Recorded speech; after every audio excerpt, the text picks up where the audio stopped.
Orang mau buka usaha cari hari baik, apakah sudah dipastikan nanti setelah cari hari baik menuruti semua yang dianjurkan oleh leluhur kita akhirnya sukses? Belum tentu. Ada jaminan? Enggak. Tidak ada. Orang mau menikah cari hari baik, dihitung bla bla bla bla bla, hari baiknya cocok, neptu dan pasarannya cocok, bulannya cocok, bahkan tahun dan minggunya pas, dengan ibu rampe dan sebagainya, sesandingan yang macam-macam dengan adat Jawanya misalkan ya. Semua sudah pas. Apakah ada jaminan di situ dia nggak akan cerai? Enggak. Apakah ada jaminan di situ dia akan mapan, bahagia, tidak sakit? Nah, berjumpa lagi, salam spiritual modern. Kali ini kita sedang dalam suasana yang berbeda. Suasana mukbang, makan siang. Sambil makan siang kita ngobrol-ngobrol, kebetulan ini ada istri saya yang sangat cantik mau gabung dan ingin bertanya pada Bos W selaku kreator Alam Awis.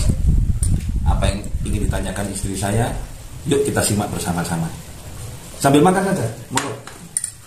Lautnya mendol. Selamat sore. Di sini saya akan membahas tentang ibu hamil. Agak keras pertanyaan. Di sini saya akan bertanya tentang ibu hamil, fenomena yang terjadi saat ibu hamil. Dan semuanya tentunya mengalami fase-fase ini. Seperti contohnya fase ngidam. Di sini saya akan membahas yang pertama tentang fase ngidam. Apa sih ngidam itu? Menurut Bos W, ngidam itu apa? Dan apa semua wanita hamil itu mengalami fase ngidam? sambil makan ya, sambil makan. Kita ngobrol-ngobrol santai. Intinya tanyakan istri saya itu, kok iso sih, kok bisa wanita itu ngidam itu karena apa? Wanita hamil ngidam itu loh, itu sebuah siklus kehidupan ataukah memang sebuah hoax fata morgananya orang hamil atau bagaimana? Ya ini sambil makan, sambil santai Mbak. Jadi sama ngerti nggak apa sih artinya ngidam atau ngidam itu? Keinginan, kepingin loh. Jadi ngidam kepingin, ya wes, ya udah. Apakah sesimpel itu? Iya. Apakah semua wanita hamil mengalami ngidam gitu ya? Yo, bukan hanya perempuan hamil, saya juga, suami jenengan juga, orang-orang lain perempuan, bahkan anak kecil pun punya keinginan. Cuman istilahnya beda. Jadi ada satu bahasa yang memang disendirikan, akhirnya menjadi sebuah istilah. Istilahnya apa ya? Ngidam itu tadi. Dan kenapa? Kalau di wanita hamil itu, kalau ngidamnya itu harus keturutan. Kalau nggak gitu, katanya anaknya ileran. Ya, kalau ngomong-ngomong ngidam itu sebuah keinginan, pastinya orang di luar hamil pun juga punya keinginan, tapi kan nggak seheboh orang ngidam orang hamil loh. Gini Mas, jadi kalau saya bicara orang ngidam itu, orang hamil itu dengan istilah ngidamnya satu fenomena yang harus keturutan dan sebagainya. Sebenarnya ini berhubungan dengan manja. Jadi keinginan secara bawah sadar, kadang itu orang jalan kemana, akhirnya ketemu apa, keinginannya itu ditahan.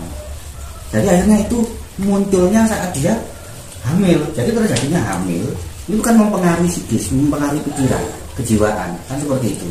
Jadi pikirannya takut, cemas dan sebagainya. Nah, ini menyebabkan satu fenomena halusinasi, bisa sampai menyebabkan halusinasi, depresi, delusi. Arahnya memang ke sana. Kok katanya sampai kalau nggak dituruti nanti bayinya ngiler. Ini berhubungan dengan manja. Jadi seorang laki-laki kalau pasangannya sedang mengalami hamil, punya keinginan apa? Kepingin disayang-sayang, kepingin apa? Kepingin mencukupi apa yang diinginkan oleh pasangannya. Oke, kalau itu alasannya seperti itu. Soalnya kadang terjadi di masyarakat kita yang diminta waktu hamil itu yang aneh-aneh. Pingin mobil itu, pingin sesuatu yang itu, sekiranya itu tidak masuk akal gitu loh. Kalau itu hanya untuk sebuah perhatian yang lebih, kayaknya itu malah menyengsarakan suaminya. Nah, jadi satu fase di mana orang hamil itu memiliki pikiran yang bebas. Karena apa? Kok bebas? Iya, karena di situ biasanya semua laki-laki, hampir semua laki-laki waras itu akan memuliakan istrinya, memuliakan pasangannya. Jadi bukan hanya cinta, bahkan di situ mencurahkan semua kasih sayangnya itu bagi orang-orang, bagi laki-laki yang waras gitu. Akhirnya sayang-sayang seperti orang pacaran, seperti apa gitu. Nah, di situ akhirnya si perempuan ini giat. Jadi seenaknya begejekan gitu. Guyonannya akhirnya pikirannya juga los. Akhirnya permintaannya yang aneh-aneh. Coba kalau nggak sedang hamil, ngereken nggak suaminya? Betul. Berarti mitos tentang ngidam yang nggak keturutan membuat anaknya ngecek sama ileran itu berarti hoax. Mitos bukan fakta ya. Oke. Ya memang anak itu nggak punya gigi pasti ngiler. Itu sudah pasti.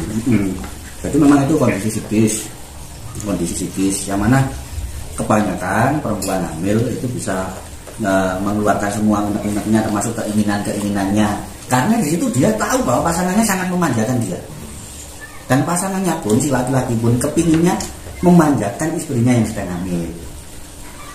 Apakah ngidam itu seluruh dunia seperti itu? Enggak. Luar negeri kayaknya nggak ada Pak. Luar negeri nggak ada. Jadi beberapa luar negeri mungkin Afrika masih ada, India masih ada kayak gitu. Tapi nggak semua. Gitu. Berarti faktor-faktor apa yang menyebabkan orang ngalor itu dari ngidam itu? Jadi gini, kalau kita flashback ke masa lalu, jadi para raja-raja zaman dulu memiliki istri, memiliki ratu, memiliki putri dan sebagainya yang memang ngidam. Dia ingin memenuhi semua kebutuhan, semua keinginannya, memanjakan dan sebagainya. Makanya ada istilah keputren. Suatu lokasi yang memang tidak boleh dimasuki oleh laki-laki. Nah, akhirnya ngidam apa sih yang diinginkan, apa yang diinginkan. Jadi ya intinya ya di situ aja. Makanya kadang ada orang hamil ya, tidak boleh berdiri di depan pintu, di tengah pintu dan sebagainya. Nggak ilok. Apa sih nggak ilok itu? Nggak apa. Banyak sekali di kalangan kita itu banyak pantangan-pantangan. Khususnya di Pulau di Jawa itu banyak sekali pantangan-pantangan untuk orang hamil. Itu hanya kira-kira hanya karena faktor kepercayaan saja atau kan soalnya biasanya terjadi itu loh. Nah, yang jadi masalah biasanya terjadi berarti kan ada enggaknya. Iya, pasti. Makanya ya berarti itu bukan sesuatu hal yang memang secara prinsipil itu adalah hakikat murni gitu. Nah, terus kalau sampai kejadian itu mana faktor apa? Ya memang saatnya terjadi. Kebetulan. Memang saatnya terjadi, bukan hanya kebetulan. Soalnya saya punya keponakan, ibunya itu sukanya gondong, jahit. Kata mertua saya waktu dia lahir tuh, keponakannya lahir itu, telinganya ini bitet-bitet. Mertua saya bilang, iku biyen pas hamilnya nggak disambat ngali anaknya bitet-bitet gitu. Nah, bagaimana seperti itu? Kalau bagaimana seperti itu jawabannya simpel, Mbak. Apakah semua penjahit ngerti dengan fenomena seperti itu? Semua penjahit apakah ngerti dengan budaya seperti itu? Setiap dia menjahit sesuatu nyambat. Apakah semua anaknya itu telinganya bitet-bitet kayak tadi? Nggak boleh makan di kamar orang hamil. Istri saya suruh makan di kamar. Bahkan dia waktu apa namanya? Kalau istilahnya orang Jawa kuat ya, apa bahasa Indonesia nya nggak tahu. Iya. Jauh itu ngedan. Ya baik-baik aja ya, nggak ngantuk nggak apa. Jadi sesuatu hal yang kita belum tahu, kita belum mengerti, akhirnya dibesar-besarkan. Jadi kalau istilahnya apa ya? Namanya kalau orang apa itu tadi hamil, orang hamil ngidam itu sebenarnya keinginan biasa. Belum matang-matang tadi hanya sekedar fenomena gitu, fenomena kebiasaan di masyarakat gitu. Iya, jadi gini, kebetulan tadi pagi dengan sahabat saya kita bahas aturan suatu falsafah yang berhubungan dengan aturan itu dibuat adalah untuk menyiasati situasi dan kondisi saat itu. Jadi fenomena-fenomena zaman dulu, cerita-cerita, kisah-kisah, aturan-aturan, jangan gini, jangan gitu yang berhubungan dengan orang hamil. Apakah semuanya benar? Belum tentu. Eranya sekarang sudah saat ini. Sekarang era digital. Monggo, apa lagi? Berarti intinya apa yang ada di zaman dulu belum tentu cocok dengan zaman sekarang. Ya. Adanya sesuatu zaman dulu karena faktor lingkungan yang ada mengharuskan yang di saat itu. faktor lingkungan yang ada di saat itu. Apabila terjadi sebab karena kita menuruti faktor tertentu dan terjadi sebab apa yang ditakutkan, berarti itu karena faktor apa? Kebetulan, sudah saatnya dan kebetulan. Contoh sekarang gini, ini melebar akhirnya ya, melebar kemana-mana. Apa? Kita sharing-sharing. Orang mau buka usaha cari hari baik. Apakah sudah dipastikan nanti setelah cari hari baik menuruti semua yang dianjurkan oleh leluhur kita akhirnya sukses? Belum tentu. Ada jaminan? Enggak. Tidak ada. Orang mau menikah cari hari baik, dihitung bla bla bla bla bla, hari baiknya cocok, neptu dan pasarannya cocok, bulannya cocok, bahkan tahun dan minggunya pas, dengan umur rampe dan sebagainya, sesandingan yang macam-macam dengan adat Jawanya misalkan. Semua sudah pas. Apakah ada jaminan di situ dia nggak akan cerai? Enggak. Apakah ada jaminan di situ dia akan mapan, bahagia, tidak sakit? Nah, ya udah. Tapi gunanya hitungan, kalau Jawa ada feng shui itu untuk apa dulu? Orang Cina ada feng shui, orang Jawa ada perhitungan neptu, peton. Kenapa? Itu adalah kondisi di masa itu, kondisi di masa lalu. Ibaratnya ini, musim ini musim apa? Sekarang tanggal berapa? Bulan berapa? Tahun berapa? Ini musimnya gini, siklusnya matahari seperti ini, rotasinya seperti ini. Berhubungan dengan elemen alam. Lek tandur, kalau mau menanam harus memilih bulan ini, hari ini, dari mana. Ini berhubungan dengan siklus saat itu.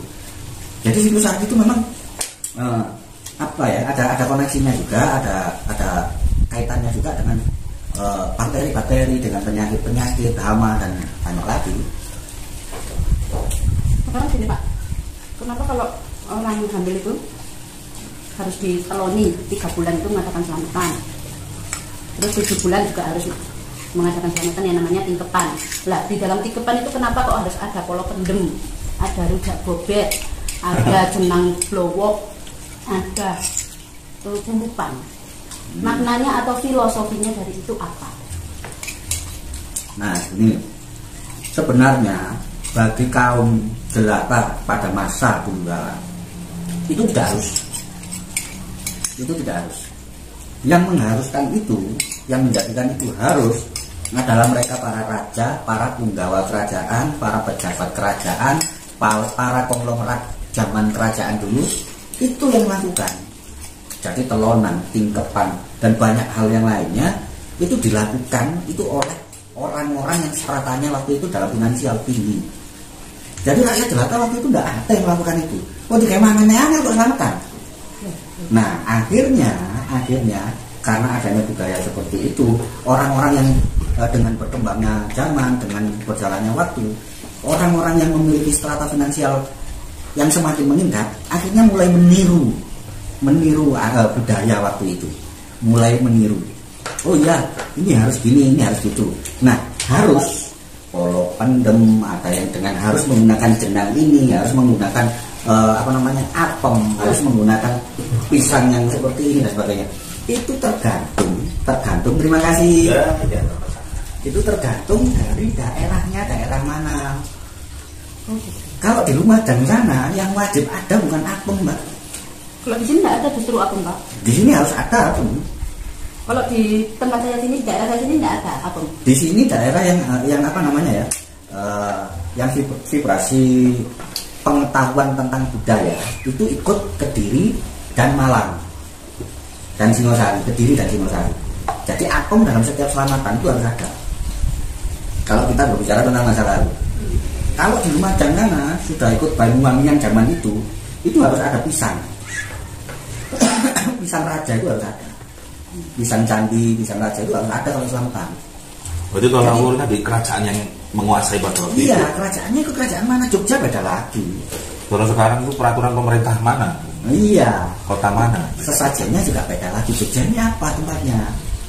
Harus ada ini, beda-beda. Makanya kalau kita berbicara tentang pakem Jawa, sesuatu hal yang merupakan satu aturan pakem, itu tidak ada sebenarnya. Kecuali bahasa-bahasanya. Lalu kadang aja bahasanya beda kok. Iya, beda. Tempat beda bahasa. Padahal secara tulisan ya, aksara Jawa, cara kota Solo, kota Jawa, kota Umo, itu ya wes itu. Kalau di Sucan melih, kalau di sini luwe. Intinya semuanya itu memang dari pendahulu-pendahulu kita. Kita hanya itba itu dalam bahasa Arab, kalau bahasa Jawanya mengikuti. Iya, hanya mengikuti. Nah, ngomong-ngomong mengikuti, berarti saya punya kesimpulan pada omongan kita saat ini. Kehidupan lampau itu dibagi, kehidupan dibagi 3, masa lalu 2 ya, masa lalu dan masa sekarang. Masa lalu, masa sekarang dan masa depan. Tadi kalau ngomong 3 waktu ini, berarti apa yang terjadi masa lalu, masa sekarang dan akan datang, kita harus pinter-pinter upgrade berarti ya. Upgrade pola pikir. Apa nggak mungkin, tapi apa yang terjadi di masa lalu akan terjadi di masa depan itu? Apanya? Kira-kira yang terjadi ya, nggak, maksudnya kecocokannya itu bisa saja, itu kan cuma apa, rotasi kehidupan. Yang tadi yang cocok kita pakai, kalau nggak cocok ya iya, yang cocok, yang pas kita pakai. Kalau untuk sedekahnya, kalau kita memandang satu filosofi, falsafah, budaya Jawa dulu atau budaya manapun, entah itu budaya Dayak atau budaya manapun, intinya Indonesia itu beragam budaya dari leluhur. Kalau memang itu kita memandangnya dari sisi oh iya sedekahnya, oh iya berbaginya, silakan, itu bagus. Kita berbagi rezeki, kita berbagi apa, kita mengikuti untuk daerah mana. Oh daerah Malang itu seperti ini caranya berbagi, daerah Blitar seperti ini caranya selamatan, kita ikut aja. Intinya poinnya ada di sedekahnya tadi, berbaginya tadi. Tapi kalau oh ini harus seperti ini, kalau nggak menggunakan gedang emas misalnya, bisa emas, ini nanti akan terjadi seperti ini, itu tidak benar. Dan yang menyarankan itu pun berarti belum tahu falsafah yang sebenarnya. Berarti nggak ada hubungannya dengan istilahnya kualat itu. Oh, kok kena karma seperti ini, nggak ada hubungannya dengan karma ya? Sebenarnya karma itu sudah masuk di list selanjutnya. Kami sudah ya nggak apa-apa. Itu untuk metode kita selanjutnya. Saya hanya mencoba untuk menahukan saja. Nggak ada hubungannya ya? Nggak ada. Oke. Semuanya ya biasa aja. Berarti semua misalkan ada akibat yang disebabkan karena kita tidak menjalankan sebuah tradisi itu karena murni kebetulan. Intinya di situ. Sudah saatnya dan kebetulan. Sudah waktunya terjadi. Kalau orang mikirnya gitu selesai, nggak usah berpikir panjang lebar. Makanya untuk rezeki bagi orang yang belum paham itu kan nggak bisa dijabarkan. Akan kan kalau kita mau menggali, mengkaji, belajar, berpikir, bisa kita menjelaskan rezeki. Oh rezeki itu datangnya dari mana, kayak gitu. Bagi orang-orang, makanya kita hidup di saat ini. Bagi orang-orang yang zaman dulu, bagi orang-orang sekarang yang berpola pikir zaman dulu, apakah salah? Tidak salah. Akan tetapi kategorinya secara bahasa intelektualnya, oh ini adalah spiritualis primitif. Sementara yang lain adalah spiritualis modern. Apakah ada benturan di situ? Sebenarnya enggak. Yang modern ini berupaya untuk menyederhanakan yang primitif. Yang primitif nggak mau menerima yang modern. Makanya sekarang gini, kuncen atau abdi atau apapun sebutannya ya, spiritualis Jogja sama Magelang menanggapi sesuatu hal itu pasti ada perbedaan, padahal sama-sama Jawa Tengah. Di sini harus ini, tradisinya seperti ini, harus ada ini, harus ada jenang sulo misalkan. Kalau di sini harus ada apem selong. Makanya sekarang di sini kan ada yang jualan apem selong. Namanya kalau sudah di sini itu yang jual orang Jogja. Jadi apem selong yang pernah kita beli itu kan kalau di sini namanya apem selong. Kalau di Jogja Serabi Solo namanya. Nah itu udah beda. 2 kali lipat dari yang biasanya kita beli di pasar. Oke. Sebentar Pak. Masih ada. Masih ada. Ini berkenaan dengan janin. Biasanya kan ibu hamil itu janin yang ada di dalamnya itu biasanya kita dengarkan dengan musik-musik relax. Terus dengan kalau di orang Islam biasanya itu dibacakan surat Maryam bagi yang perempuan, surat Yunus bagi yang Yusuf yang bagi yang laki-laki, agar mungkin idahnya bisa mengikuti para nabi tersebut. Nah, yang ingin saya tanyakan di sini, berpengaruh enggak sih surat-surat yang kita baca, musik-musik yang kita dengarkan kepada si janin ini tadi itu hanya merupakan mitos atau memang fakta? Fakta. Jadi gini, yang menjadikan fakta, kalau yang orang nggak paham akan menjadi mitos. Nggak pahamnya dari sisi mana? Kok bisa ya mendengarkan musik yang tenang gini, bayinya gini seperti ini, mendengarkan musik ini. Nah, ini sebenarnya bukan dari musiknya, bukan dari doanya, bukan dari suratnya, apapun itu, surat Yusuf, surat Allah, apalah, termasuk surat cinta ya. Starla. Ini yang menjadikan itu real, yang menjadikan itu benar-benar terjadi. Nah, ini apa sih? Sugesti.